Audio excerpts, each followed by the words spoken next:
नमस्कार, आपके साथ हूं मैं खुशबू मनोरमा मिश्रा। आप सभी का बहुत स्वागत है। इंडिया न्यूज देख रहे हैं आप। सनातन परंपरा में मलेमास को बेहद संवेदनशील समय माना जाता है। ऐसा समय जब शुभ कार्य रुक जाते हैं और यहाँ की चाल इंसानी जीवन पर गहरा असर डालती है। लेकिन इस बार सवाल सिर्फ धार्मिक नहीं, वैश्विक भी है। दुनिया पहले से युद्ध, महंगाई, आर्थिक संकट और राजनीतिक तनाव से जूझ रही है और कई देशों की अर्थव्यवस्था लड़खड़ा रही है। ऐसे में मलेमास का ये दौर कई बड़े सवाल भी खड़े करता है। क्या ग्रह नक्षत्र दुनिया में किसी बड़े संकट का संकेत दे रहे हैं? क्या आने वाले दिनों में युद्ध और आर्थिक तबाही और बढ़ सकती है? क्या प्राकृतिक आपदाओं और राजनीतिक उथल-पुथल का खतरा मंडरा रहा है? और सबसे बड़ा सवाल, क्या इस संकट काल में भारत दुनिया के लिए उम्मीद की नई किरण बनकर उभरेगा? आज हम ज्योतिषी वैश्विक घटनाओं को ग्रहों की चाल के जरिए समझेंगे। मलमास में दुनिया पर मंडराते महाविनाश के संकेत को समझेंगे और इसी के लिए मेरे साथ खास मेहमान भी जुड़ गए हैं। जी हाँ, और हम चर्चा की शुरुआत करें और जानते हैं। मेरे साथ आचार्य राजपुरोहित मधुर जी जुड़ गए हैं, एस्ट्रोलॉजर हैं। बहुत स्वागत है आपका राजपुरोहित जी। और सुमित आचार्य भी जुड़ेंगे मेरे साथ थोड़ी देर के बाद। बहरहाल चलिए हम चर्चा की शुरुआत करते हैं। अच्छा राजपुरोहित जी, जब भी बात मलेमास की होती है तब हमेशा हमें ये लगता है कि कुछ खतरनाक होने वाला है, कुछ डरावना होने वाला है। आखिरकार ऐसा हमें क्यों लगता है? और अभी की परिस्थिति को अगर हम देखें, दुनिया कई चीजों से लड़ती हुई नजर आ रही है। युद्ध से, महंगाई से, मतलब तेल की कमी, मतलब ये सारी चीजें, बहुत कुछ हो रहा है। वैसे में ये महीना कितना ज्यादा खतरनाक हो सकता है? जैसे मलमास इतना भयावह क्यों, एक प्रश्न आपने इसका सार जो निकल के आता है। मलमास आया कहाँ से, मलमास की उत्पत्ति कैसे हुई? मल अर्थात एक मलिनता की स्थिति में और मास यानी महीना। तो ये महीना ऐसी अशुद्धि की स्थिति में क्यों माना जाता है? इसका एक कारण है। जैसे सौर वर्ष होता है 365 दिन का पूरा जो है वर्ष माना जाता है, लेकिन चंद्र वर्ष होता है 354 दिन का, यानी उसमें 11 दिन कम होता है। तो ऐसी स्थिति में ये 11 दिन जो घटते क्रम का है चंद्र वर्ष का, ये विगत 3 वर्ष जब होता है तो 1 माह होता है। यही अधिक माह के रूप में माना जाता है। तो ऐसे में एक ज्योतिषीय गणना के अनुसार अधिक माह को ही मलमास कहा गया है। दूसरा विषय इसमें ये आता है कि जिस समय हिरण्यकश्यप नाम का एक ऐसा राक्षस जो तमाम प्रकार के अराजकताओं से परिपूर्ण होते हुए अपनी सत्ता में स्वयं को स्वयंभू बन करके बैठा था, मान करके बैठा था, उसको वरदान मिला था ब्रह्मा जी के द्वारा कि न जल में मरेगा, न थल में मरेगा, न पृथ्वी पर मरेगा, न आकाश में मरेगा, न सुबह मरेगा, न शाम मरेगा। ऐसी गतिविधियों में वो अपने आप में वरदान प्राप्त कर चुका था। तो भगवान को अवतार लेना पड़ा, क्योंकि वो मनुष्य के द्वारा मरेगा ही नहीं, न जानवर के द्वारा मरेगा। तो वहाँ नरसिंह अवतार होता है। तो ऐसा बताया जाता है शास्त्रों में कि हिरण्यकश्यप जैसे दुर्दांत जो राक्षस थे, उनका जो है विनाश करने के लिए भगवान ने अधिक मास में अपने अवतार का धारण किया और जाकर के वहाँ पर उनका दमन करते हैं, उनका संहार करते हैं और उनके प्रहलाद जो पुत्र हैं उनको साम्राज्य वह सौंपा जाता है। तो इस मलमास में ऐसी जो तमाम प्रकार की गतिविधियाँ बनती हैं, इसमें शादी, विवाह, मुंडन आदि तमाम धार्मिक आयोजन हैं जिनको विश्राम लगा करके केवल भगवान नारायण की, विष्णु की उपासना की जाती है, क्योंकि राम विष्णु के उपासक हैं और विष्णु राम के उपासक हैं। तो ऐसे में जो है ये नरसिंह भगवान का आना और इसमें इस पूरे मलमास में भगवान विष्णु की उपासना करना, यह संकेत देती है कि रौद्र नाम का संवत्सर चल रहा है। रौद्र नाम के संवत्सर में विष्णु जी की उपासना करके इस मलमास को, अधिक मास को हम अपनी गतिविधियों में कैसे सही दिशा में ला सकें। अच्छा, इसमें एक चीज़ यह भी है कि यह इस समय जो मंगल और गुरु की स्थिति है वो कहीं ना कहीं बहुत ही भयावह बन रही है। उस भयावह स्थिति में गुरु को केंद्रित करने के लिए विष्णु भगवान की उपासना बेहद आवश्यक है। और विष्णु भगवान की उपासना यदि इस पूरे मलमास के अंतर्गत की जाए तो यकीनन जिनके कुंडली में गुरु नीच स्थिति में बैठा हो, वो यकीनन उनके जीवन में एक तो विवाह का संयोग बनना शुरू हो जाएगा, दूसरी स्थिति ये कि विवादों से मुक्ति, लांछन से मुक्ति मिल जाएगी, और तीसरी स्थिति ये बनेगी जो सबसे बड़ी महत्वपूर्ण, कि उनके क्रोध और डिप्रेशन जैसे हालातों से वो अपने आप में निकलना शुरू कर देंगे। ठीक है। अच्छा आचार्य राजपुरोहित जी, देखिए अभी की जो पूरी सिचुएशन, हम सिनेरियो देख रहे हैं, हम साल की शुरुआत से ही हमने देखा है कई बड़े बदलाव जो हैं वो होते हुए नजर आ रहे हैं और कुल मिलाकर जो परिस्थिति है वो बहुत पॉजिटिव तो नहीं है। क्या ये महीना इस नेगेटिविटी को और ज्यादा बढ़ाएगा? देखिए, मल का मतलब ही होता है कि मलिनता से युक्त, और जब आप किसी सत्य को धारण करके एक सही दिशा में काम करने का प्रयास करेंगे तो बहुत अक्षय पाएंगे।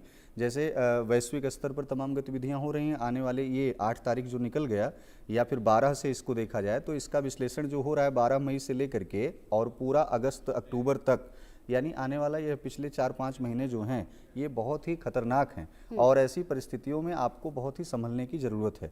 लेकिन इस मलमास में हम अपने आप को सतर्क रख सकते हैं, तो उसमें वैश्विक स्तर पर बचने का क्या क्या है। बचने का सीन यह रहता है कि जैसे आप किसी भी प्रकार की गतिविधि में कोई नई प्रॉपर्टी मत खरीदें, अभी कहीं इकट्ठे पैसा ना लगाएं, विवादों से जितना ज़्यादा हो सके उतना मुक्ति पाने का प्रयास करें, जितना हो सके कंप्रोमाइज़ करके अपने आप को शांत माहौल में, शांत चित्त में रखने का प्रयास करें, क्योंकि गुरु जो है वो अहंकार का प्रतीक भी माना जाता है। दूसरा चीज़ ये कि सबसे बड़ी बात यह है कि जो संवत्सर चल रहा होता है, उस संवत्सर के काल चक्रों में, उस छत्र में प्रत्येक ग्रह भी आते हैं और पूरी सृष्टि आती है। यानी हम ना चाहते हुए भी अपनी भाषा शैली, अपनी एक्टिविटी, वो रौद्र रूप का संवत्सर हम सब पर हावी होकर के उस गतिविधि को अपनाता है और करने देता है। तो ऐसे में राष्ट्रहित में अगर विचार करें, भारत की कुंडली नहीं अपितु विश्व की कुंडली में तो बहुत ज़्यादा हेरफेर देखा ही जा रहा है, लेकिन भारतीय दृष्टि से इस अधिक मास में जितना ज़्यादा हो सके भगवान शिव का अभिषेक करें, सहस्त्रार्चन करें, भगवान विष्णु की उपासना करें, विष्णु सहस्त्र नाम का पाठ करें, विष्णु पुराण का अध्ययन करें, घर में पठन पाठन करें। आचार्यों वैदिक विद्वानों के द्वारा, ब्राह्मणों के द्वारा यज्ञादिक कर्म संपन्न करा सकते हैं।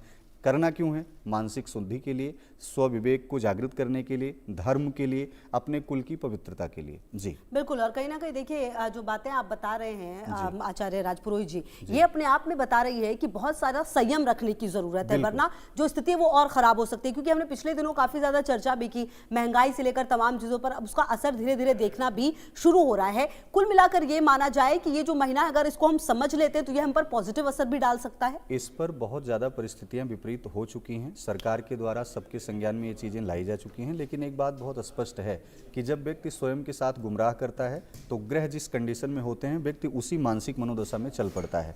यानी आप अपने विवेक को अगर सही और सटीक दिशा में नहीं रखेंगे तो ग्रह में इस समय पीड़ात्मक स्थिति में शनि मीन राशि में चल ही रहा है, वह कहीं ना कहीं आर्थिक तंगी और शारीरिक पीड़ा, इन दोनों अवसादों को आपके जीवन में जन्म दे देगा। इसके बाद आप बहुत ज़्यादा परेशान हो जाएंगे। और व्यक्ति जब इन दोनों चीज़ों से कहीं ना कहीं ग्रसित होता है तो उसके जीवन में विवाद जन्म ले लेता है। इसलिए निर्विवाद रहना है तो धर्म के रास्ते पर रहिए, सब कुछ करिए आप, लेकिन ज़्यादा संग्रह करके, धन को एकत्रित करके कहीं एक जगह लगाने का प्रयास न करें। आने वाला समय कहीं ना कहीं बहुत ही भयावह है। अच्छा, आचार्य सुमित जी भी अब मेरे साथ जुड़ेंगे और उनसे भी अब हम बातचीत करेंगे। बहरहाल उससे पहले एक सवाल और मैं आपसे ये ले लेती हूँ कि अगर दिशा और तमाम चीजों की बात की जाए तो असर तो उसका भी पड़ता होगा। भारत के परिप्रेक्ष्य में ये जो महीना है वो कितना ज्यादा इंपॉर्टेंट हो जाता है? बहुत ही अच्छा, सुंदर जाएगा। लेकिन कुछ वैचारिक जो मतभेद हो रहे थे पहले से, उन वैचारिक मतभेदों पर विराम लगेगा। लेकिन कुछ परिस्थितियां, जैसे चीन की, चाइना की तरफ से कुछ न कुछ ऐसी गतिविधि हो सकती है भारत की सीमा पर, जिससे कहीं ना कहीं अस्थिरता आएगी, स्थिरता नहीं आएगी। दूसरा ये पाकिस्तान से संबंधित कुछ गतिविधियां हो सकती हैं।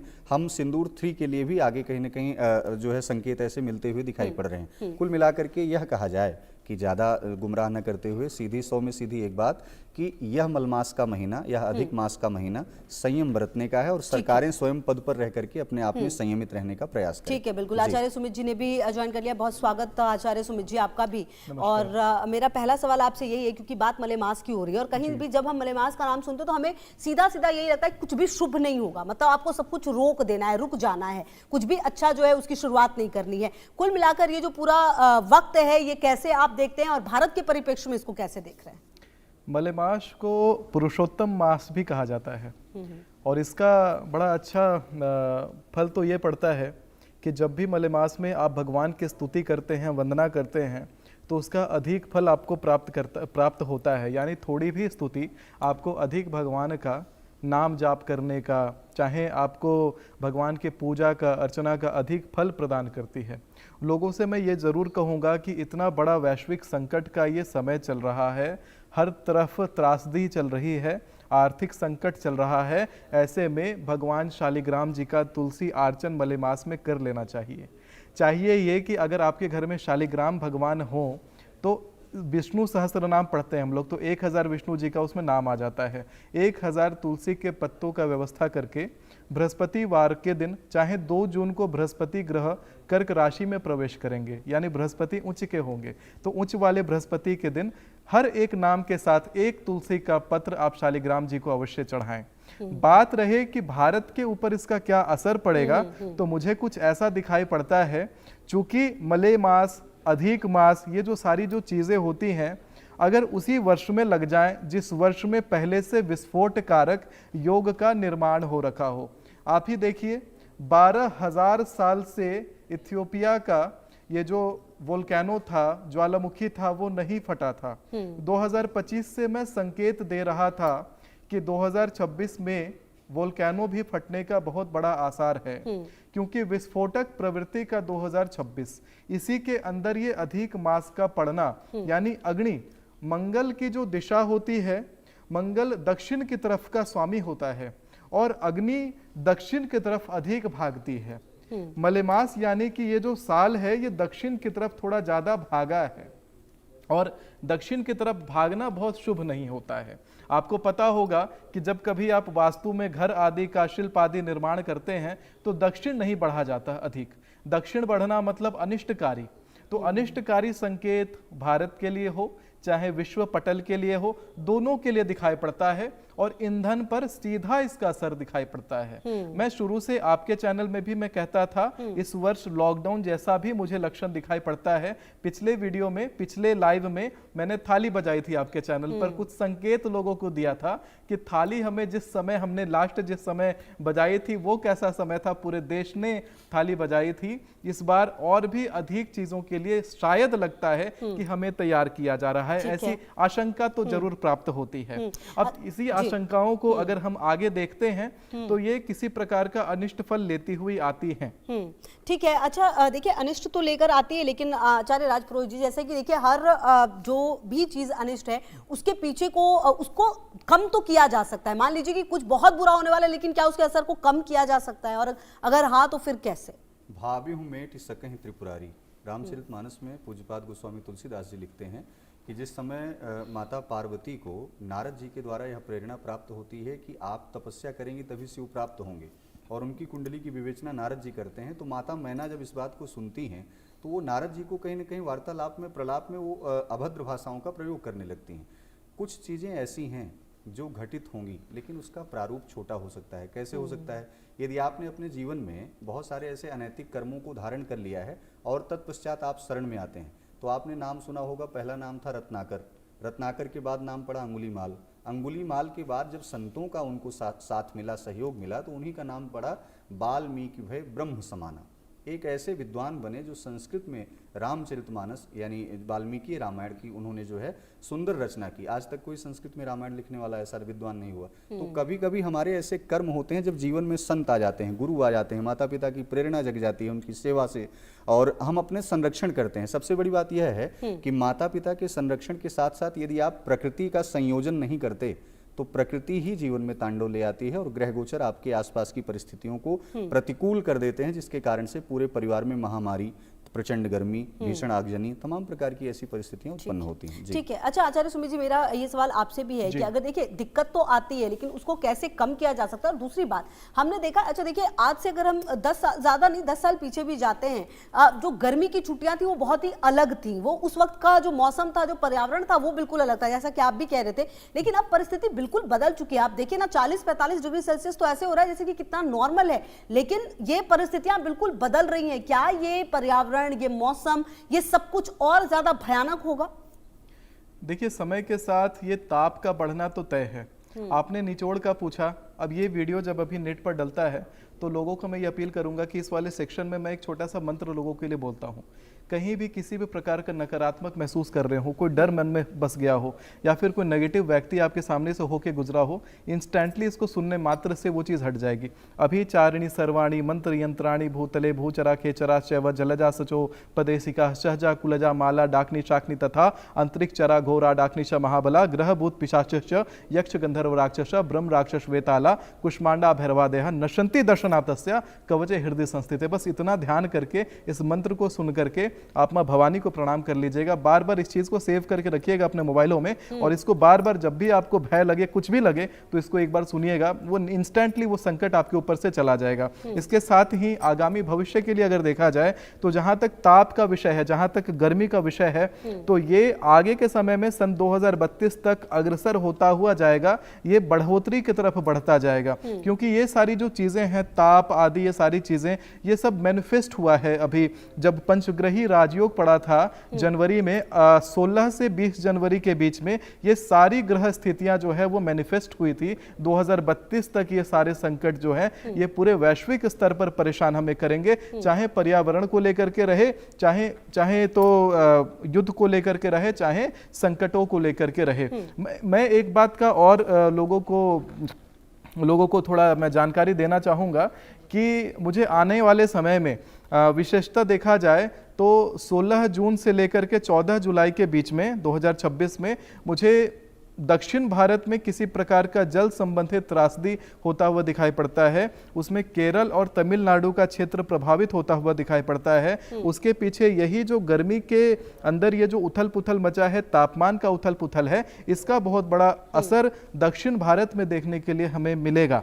इसके साथ ही ग्रह स्थितियों को अगर देखा जाए, बृहस्पति की अपनी दिशा ईशान होती है, तो भारत के ईशान के तरफ और वैश्विक पटल पे ईस्टर्न, नॉर्थ ईस्टर्न जो पार्ट है वहां पर शांति स्थापित होती हुई दिखाई पड़ती है। यानी अनिष्ट कारणों से जो भी वहां पर अर्थव्यवस्था का उथल पुथल मचा हुआ था, वहां शांति रहेगी। लेकिन ठीक इसके विपरीत अगर आप देखेंगे, नैऋत्य कोण की तरफ देखेंगे, पश्चिम की तरफ देखेंगे, केओस शुरू होगा। यूरोप के अंदर बहुत बड़ा युद्ध संबंधित संकट आता हुआ मुझे दिखाई पड़ता है। एक अवधि है 13 अगस्त से लेकर के 18 अक्टूबर 2026 के बीच में, ये जो छोटी सी अवधि है, इसमें यूरोप के अंदर गृह युद्ध जैसी स्थिति, यानी मिसाइलें यूरोप के अंदर भी मुझे चलती हुई दिखाई पड़ रही हैं। जो युद्ध अभी ईरान, अमेरिका, इजराइल और यूएई में रुका हुआ है, यही असर जो है यूरोप के अंदर भी मुझे आता हुआ दिखाई पड़ता है।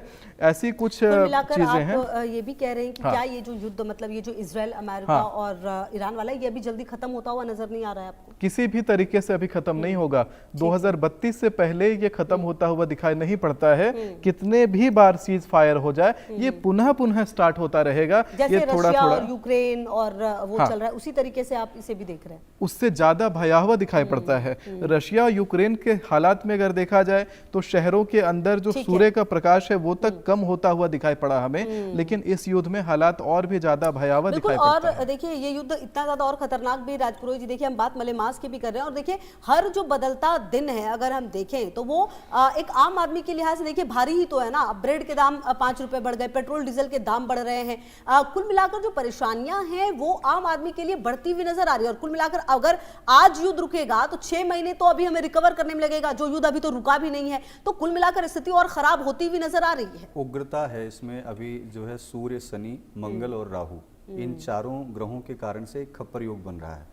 और खप्पर योग में ही यह परिस्थिति शुरू हुई है जो मलमास वाली है। इस खप्पर योग में किसी भी तरीके से अपने आप को, स्वयं को शांत कर ले जाए मनुष्य, वही बहुत बड़ी बात है। अशांति जन्म ले रही है। इसमें कई चीज़ों के दाम बढ़ते हुए दिखाई पड़ रहे हैं। एक लॉकडाउन जैसी परिस्थिति का सरकार के द्वारा आप लोगों को जो है सबको प्राप्त हो गया नोटिफिकेशन।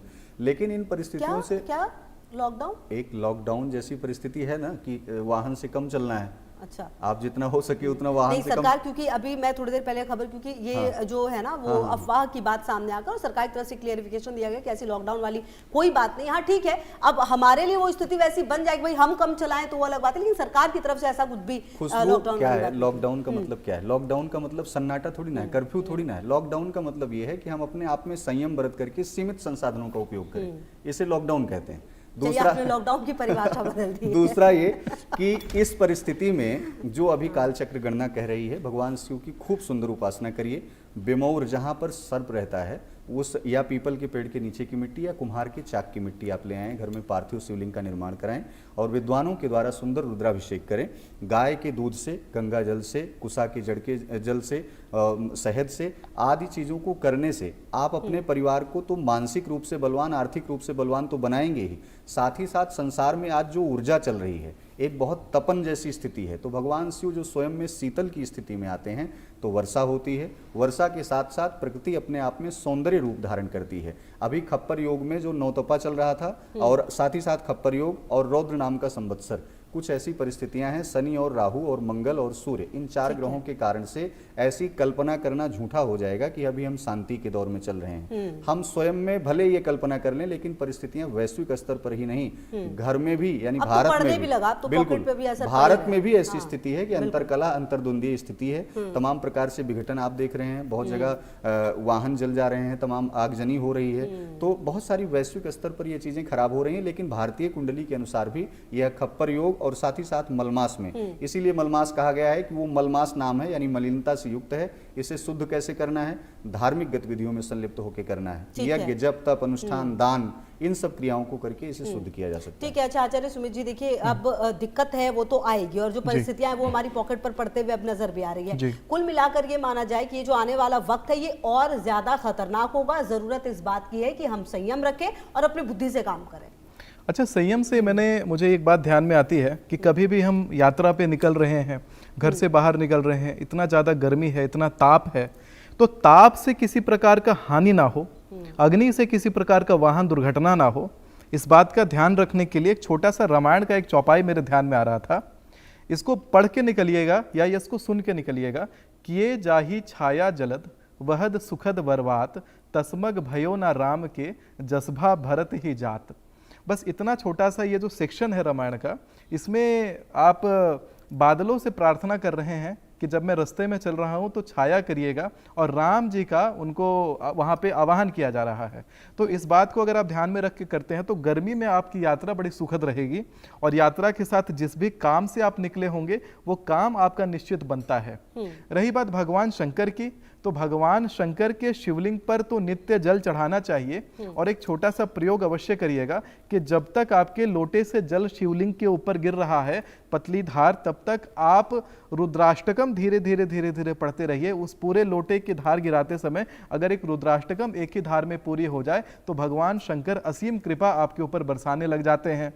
इसके साथ ही कुछ चीजें हैं कि भगवान शंकर का और भगवान विष्णु का भक्ति करने का फल यथाशीघ्र आपको इसी नौतप्पा में और इसी मलमास में आपको प्राप्त हो जाता है, क्योंकि मैंने बताया कि ये कलयुग के जैसा है। सतयुग में जैसे आपको सैकड़ों वर्ष की प्रार्थना करने के बाद, तपस्या करने के बाद जो फल प्राप्त होता है, एक बार भगवान का नाम मात्र लेने से इसी मलमास में आपको उतना फल प्राप्त हो जाता है। तो जितना साधना करना हो, संध्या करना हो, ये सबसे उचित समय है। लोग इसको नकारात्मकता से जोड़ते हैं, लोग इसको अनिष्ट काल से जोड़ते हैं। ये अनिष्ट समय नहीं है। इस समय में हाँ, नया भवन निर्माण नहीं करते, विवाह नहीं करते, नया व्यापार नहीं शुरू करते, नए कपड़े नहीं खरीदते, लेकिन भक्ति में नई शुरुआत करनी हो तो इससे बढ़िया कोई समय है ही नहीं।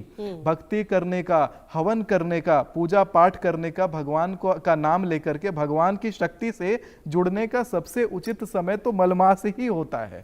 आपको ना हर मलमास में कहा जाता है कि आपको तीर्थ के जल से स्नान करना चाहिए। अब तीर्थ तो सब कोई नहीं पहुंच सकते, तो अपने घर में स्नान करने के नियम में छोटा सा बदलाव लाइएगा। पहले अपने पैर के ऊपर जल गिराइए और गिरा करके पैरों को धोते हुए ओम नमो ब्रह्म देवताभ्याम धियो नमः, ब्रह्मा जी का ध्यान करिए। कंधे के ऊपर जल गिराइए और नारायण भगवान का ध्यान करिए, ओम नमो नारायणाय नमः, और मस्तक पे जल गिरा करके शिव जी का ध्यान करिए। समस्त तीर्थों पर स्नान का फल मिलता है। कहते हैं अपवित्र पवित्रो वा सर्वावस्थाम गतो पिवा यह स्मृत पुंडरीकाक्षम स बाह्याभ्यंतर शुचि गंगे च यमुने चैव गोदावरी सरस्वती नर्मदे सिंधु कावेरी जलेस्मिन् निधिम कुरु। तो इतना आपको फल प्राप्त हो जाता है स्नान करने मात्र से। बिल्कुल। चलिए, तो ये जो बातें बताई गई हैं उसका आप भी ध्यान रखिए। और देखिए, अगर मलमास है और वो आ रहा है तो उसके लिए बहुत सारे उपाय भी हैं जो आप कर सकते हैं उसको अपनी बेहतरी के लिए, तो उसी बात पर ध्यान देना बहुत जरूरी। बहुत शुक्रिया आपका भी, और आपका भी मेरे साथ जुड़ने के लिए और बातचीत करने के लिए इस खास कार्यक्रम में। तो चलिए, मेरे साथ इस खास पेशकश में इतना ही। खबरों के लिए रहिए हमारे साथ, देखते रहिए इंडिया न्यूज।